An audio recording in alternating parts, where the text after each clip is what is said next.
এখানকার যে একজন গুন্ডা মন্ত্রী আছেন তার এই নেতৃত্বে এই যে মলিনা বর্মন এই দিনহাটা ৬ নং বিধানসভার মহিলা মোর্চার সভানেত্রী তার বাড়িতে ভাঙচুর হয়েছে।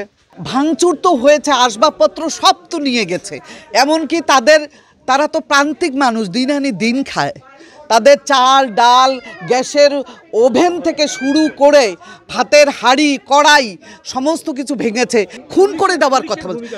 পুলিশ তো দলদাস, পুলিশকে বারবার ফোন করা হচ্ছে, পুলিশ বলছে দেখছি যাচ্ছি। সারা পশ্চিমবঙ্গেই তো তাই চলছে, আর দিনহাটাতে তো আরও বেশি। যারা বিক্ষোভ দেখিয়েছে তাদেরকে হাতে কিন্তু কোনো আজকে দেখাতে পারেনি যে তৃণমূলের পতাকা রয়েছে। এবং মহিলারা কালকের ঘটনায় আজকে গেছেন বিজেপি নেতা নেত্রীরা, তারা গিয়ে তো উল্টো পাল্টা কথা বলা শুরু করেছেন। এই মহিলাদেরই তো তারা বলছেন যে রোহিঙ্গা।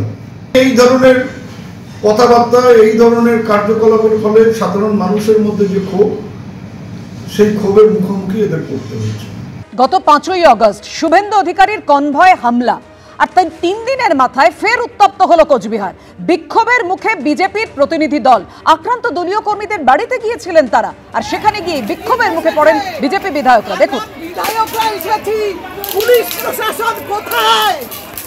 মহিলারা এসেছে, আপনারা দেখুন বাড়িতে ঢিল, রোহিঙ্গা মহিলারা এসেছে, আপনারা দেখেছেন? আমরা কোন রাজ্যে বাস করছি? মহিলা মুখ্যমন্ত্রীর রাজ্যতে বাস করছি। হ্যাঁ দেখুন প্রশাসন কোথায় আছে?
শালমারার মণ্ডল সভানেত্রী বিজেপির মলিনা বর্মন আক্রান্ত হয়েছিলেন তিনি, তার বাড়ি ভাঙচুর করা হয়েছিল বলে অভিযোগ।